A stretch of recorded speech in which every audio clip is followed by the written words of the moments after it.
My fourth technology resource is SpellingCity, and I selected SpellingCity because it's a program that I started using with my class this year to help them practice their spelling and vocabulary. My purpose is to allow them not only time in school, but the ability to use this program at home to be able to practice their spelling and vocabulary words. My intended audience would be my peers, colleagues, and the two standards that are covered are ISTE E5B and TPAC standard CK1. SpellingCity, if you type that into your Google search bar, you will see that you'll come up with a few choices here. If you click on SpellingCity, you'll see it'll pull you up with some information about it.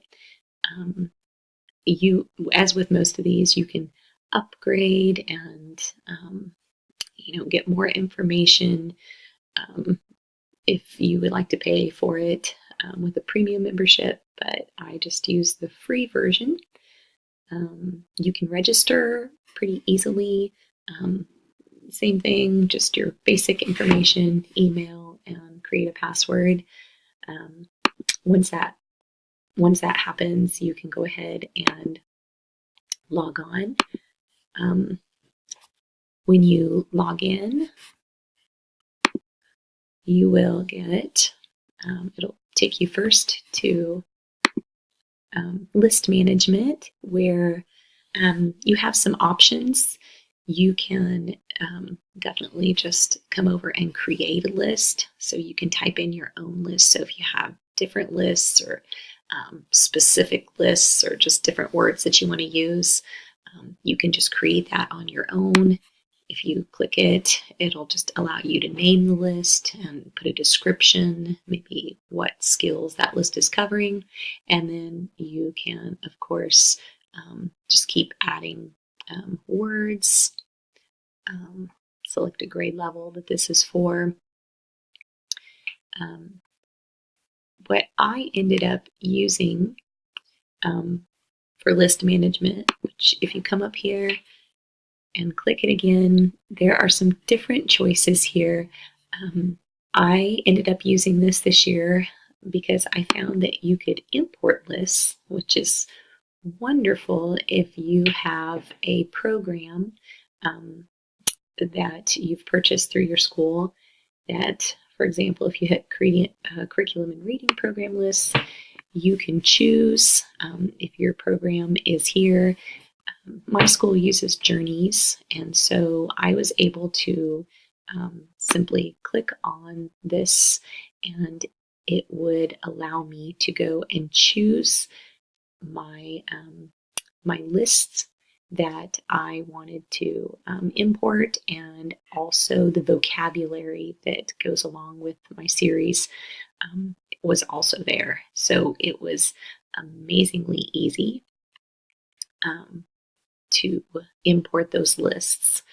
So if you go to your homepage, once you've imported your lists or have your list set, you can see that here are all of my lists that the kids can simply log in and go to whatever week list that it is, and they can simply click on that. There are games. It chooses, or they can choose words or the vocabulary, either one to practice. So we'll just click on this one, and you can see it will list all the words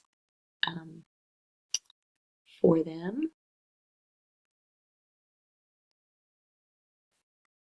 And you can choose games to play, which they seem to like very much. You can go and check out your, well, to get specific information on students, you have to get the premium package, which I don't have.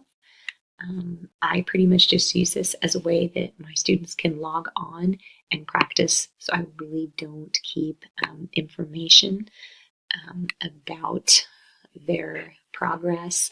Once again, assignments, you would be able to do that if you did the premium package, but I've just done the standard.